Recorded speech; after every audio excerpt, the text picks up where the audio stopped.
Can you describe to me, like, where you are right now? What does it look like? What are you in the hospital in a room? Are you what's Sure. happening? I am outside of the university hospital itself in a different building, I believe, although I can only say what I can see from my tent. I am in a tent within a building, and it's just a basic tent structure. There's a hospital bed, obviously, to bring me food.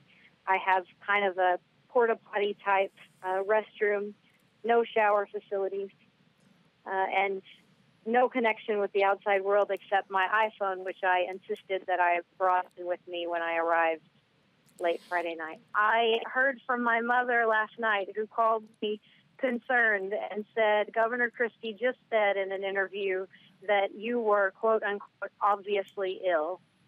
And this is so frustrating to me. First of all, I don't think he's a doctor. And secondly, he's never laid eyes on me. And thirdly, I have been asymptomatic since I've been here. I feel physically completely strong and emotionally completely exhausted. But for him to say I'm obviously ill, which is even a strange statement, what does that mean? Someone define that for me, because I think I don't quite understand what obviously ill means. But I am here to tell you that I am completely fine physically, and being held here is just, I just don't understand.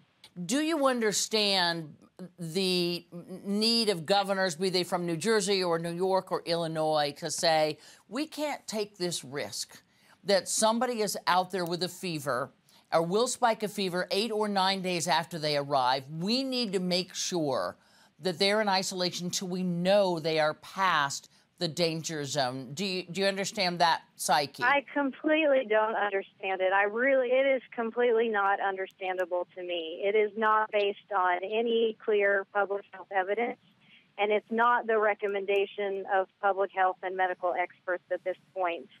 I think we have to be very careful about letting politicians make medical and public health decisions.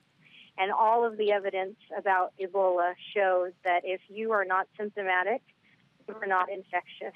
It's really inhumane. I just came back from one of the most difficult months of my life, and I am completely asymptomatic. And no one knows, no one can predict if I will develop Ebola or not in the next 21 days. And most aid workers come back will not develop Ebola.